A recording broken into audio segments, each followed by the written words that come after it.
Good evening friends. आज के update कुछ इस प्रकार से। आज हम बात करेंगे सबसे पहले बांग्लादेश की। बांग्लादेश में हिंसक आंदोलन के बाद अगस्त में शेख हसीना की सरकार गिराए जाने के बाद से हिंदू अल्पसंख्यकों पर लगातार हमले जारी हैं।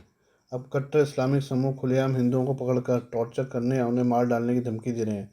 बांग्लादेश के कट्टरपंथी संगठन हिफाजत ए इस्लाम ने खुलेआम नारा लगाया है, एक इस्कॉन भक्त को पकड़ो फिर कत्ल करो।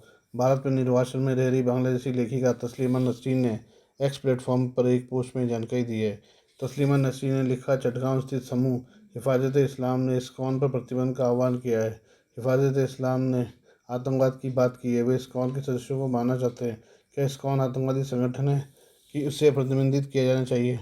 तस्लीमा ने आगे लिखा है, क्या इस्कॉन के सदस्यों ने कभी हरे कृष्ण हरे राम का नारा लगाते हुए किसी की हत्या की है? दूसरी ओर इस्लामिक आतंकवादी लोगों को मारते समय अल्लाह अकबर चिल्लाते। उन्होंने कहा कि इस्कॉन दुनिया भर के कई देशों में मौजूद है, कहीं भी इसे इस तरह की समस्याओं का सामना नहीं करना पड़ता है, लेकिन बांग्लादेश में ऐसा होता है। बांग्लादेश में इस्कॉन को धमकी की वजह बताते हुए तस्लीमा नसरीन ने कहा कि ऐसा इसलिए है क्योंकि इस देश में बड़ी संख्या में इस्लामवादी और जिहादी हैं जो दूसरे धर्मों के लोगों को बर्दाश्त नहीं करते हैं। वे गैर मुसलमानों को नुकसान पहुंचाते हैं और उन्हें ज़मीन से भगाने के लिए हर तरह की चाल और हथकंडे अपनाते हैं। बांग्लादेशी लेखिका ने हिफाजत इस्लाम को आतंकवादी संगठन बताया है। इस बीच इस्कॉन ने पीएम मोदी से बांग्लादेश में हिंदुओं की सुरक्षा की अपील की है। इस्कॉन कोलकाता के उपाध्यक्ष रामधरण दास ने एक्स पर लिखा, हम बांग्लादेश में गंभीर स्थिति से बेहद चिंतित हैं, जहाँ इस्लामी समूह खुलेआम इस्कॉन के भक्तों को पकड़ने, उन्हें यातना देने फिर उन्हें मार डालने की धमकी दे रहे हैं। इस्कॉन के भिक्षुओं और भक्तों का सिर कलम करने की यह भयानक योजना खुलेआम प्रसारित हो रही है और हम उनकी सुरक्षा के लिए चिंतित हैं। इन हिंसक कार्रवाइयों को रोकने के तत्काल हस्तक्षेप महत्वपूर्ण है। ये अब बात करें पाकिस्तान के क्वेटा शहर की। पाकिस्तान के बलूचिस्तान में क्वेटा रेलवे स्टेशन पर शनिवार 9 नवंबर की सुबह बड़ा धमाका हुआ है। इस धमाके में कम से कम 22 लोग मारे गए हैं, 50 से ज़्यादा लोग घायल हैं। पाकिस्तानी मीडिया रिपोर्ट के अनुसार विस्फोट उस समय हुआ जब यात्री सुबह 9 बजे पेशावर के लिए रवाना होने वाली जफर एक्सप्रेस ट्रेन पर चढ़ने के लिए प्लेटफॉर्म पर जमा थे। विस्फोट पाकिस्तानी सेना के जवानों को निशाना बनाकर किया गया था। विस्फोट का सीसीटीवी फुटेज भी सामने आया है। बलूचिस्तान की आज़ादी के लिए उग्रवादी आंदोलन चलाने वाली बलूच लिबरेशन आर्मी की मजीद ब्रिगेड ने हमले की जिम्मेदारी ली है। उग्रवादी समूह ने कहा है कि उसने क्वेटा में रेलवे स्टेशन पर सैन्य कर्मियों को निशाना बनाकर आत्मघाती बम विस्फोट किया था। खुरासान डायरी ने क्वेटा के अधिकारी के हवाले से बताया कि विस्फोट तब हुआ जब एक आत्मघाती हमलावर ने जफर एक्सप्रेस के वेटिंग एरिया में खुद को उड़ा लिया, जहां सुरक्षाकर्मी बैठे थे। विस्फोट में कई नागरिक भी मारे गए हैं। बम विस्फोट के बाद सुरक्षा और रेस्क्यू टीमें तत्काल मौके पर पहुंची और कार्रवाई शुरू की। घायलों को मृतकों को सिविल अस्पताल क्वेटा पहुंचाया गया। घायलों की बढ़ती संख्या को देखते हुए अस्पताल में आपातकाल घोषित करना पड़ा। संकट से निपटने के लिए डॉक्टरों और पैरामेडिक समेत बाहर से अतिरिक्त चिकित्सा कर्मियों को बुलाया गया। एक्सप्रेस ट्रिब्यून की रिपोर्ट के अनुसार सिविल अस्पताल के चिकित्सा अधीक्षक ने बताया है कि पीड़ितों में महिलाएं और बच्चे भी शामिल हैं। एसएसपी ऑपरेशन महमूद बलूच ने कहा कि विस्फोट के समय जब प्लेटफॉर्म पर बड़ी संख्या में यात्री मौजूद थे, बलूचिस्तान के मुख्यमंत्री सरफराज बुख्ती ने भी हमले की निंदा की है और कहा कि इसके जिम्मेदार आतंकियों को छोड़ा नहीं जाएगा। आइए बात करते हैं कनाडा की। भारत के साथ कूटनीतिक तनाव के बीच कनाडा के प्रधानमंत्री जस्टिन ट्रूडो ने पहली बार स्वीकार किया कि उनके देश में खालिस्तानियों की मौजूदगी है। भारत लंबे समय से कनाडा के ऊपर भारत विरोधी चरमपंथियों को जगह देने की बात करता रहा है। कनाडाई प्रधानमंत्री ने एक अप्रत्याशित घटना में देश के अंदर खालिस्तान समर्थक अलगाववादियों की मौजूदगी को स्वीकार तो किया, लेकिन साथ ही यह भी कहा कि वे सभी सिख समुदाय का प्रतिनिधित्व नहीं करते हैं। उन्होंने ओटावा के पार्लियामेंट हिल में दिवाली समारोह के दौरान यह टिप्पणी की थी।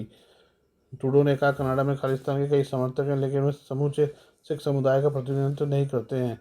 कनाडा में मोदी सरकार के समर्थक हैं, लेकिन वे समग्र रूप से सभी हिंदू कनाडाई लोगों का प्रतिनिधित्व नहीं करते हैं। कनाडा और भारत के संबंध उस समय खराब होने शुरू हो गए थे जब ट्रूडो ने बीते साल आरोप लगाया था कि जून 2023 में ब्रिटिश कोलंबिया के सरे में गुरुद्वारे के बाहर खालिस्तानी आतंकवादी हरदीप सिंह निज्जर की हत्या में भारत का हाथ था। भारत ने इन आरोपों को बेबुनियाद बताते हुए खारिज किया और कनाडा से सबूतों की मांग की, जिसे ट्रूडो सरकार ने कभी नहीं दिया। पिछले महीने दोनों के बीच संबंध बहुत तनावपूर्ण हो गए जब ट्रूडो सरकार ने कनाडा में भारत के उच्चायुक्त संजय वर्मा को हिंसा के मामले में पर्सन ऑफ इंटरेस्ट बताया। भारत ने इसे आपत्तिजनक बताते हुए अपने 6 राजनयिकों को वापस बुला लिया। इसके साथ ही कनाडा के 6 राजनयिकों को वापस जाने को कह दिया। इसी सप्ताह की शुरुआत में खालिस्तान समर्थकों ने ब्रैम्पटन स्थित हिंदू सभा मंदिर में भक्तों के साथ मारपीट की थी। इस दौरान भारत के वाणिज्यिक दूतावास के कार्यक्रम को भी बाधित किया गया था, जिसमें भारतीय और कनाडाई नागरिक शामिल हुए थे। सोशल मीडिया पर वायरल हुए वीडियो में खालिस्तान समर्थकों को डंडे और मुक्के से हिंदू भक्तों को मारते दिखाया गया था। करें अंतर्राष्ट्रीय रेटिंग एजेंसी मूडीज़ की।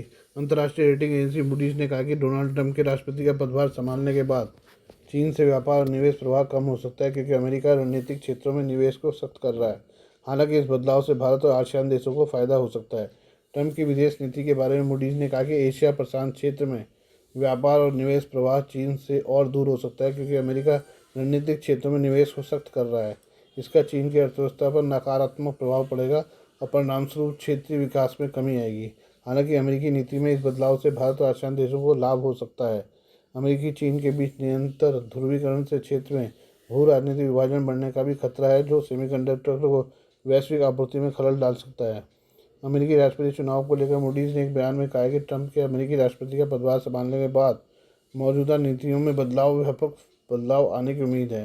ट्रंप के दूसरे प्रशासन में बड़े राजकोषीय घाटे, संरक्षणवादी व्यापारिक कदमों, जलवायु उपायों में गतिरोध, आयोजन पर सख्त रुख और नियमों में ढील दिए जाने की उम्मीद है।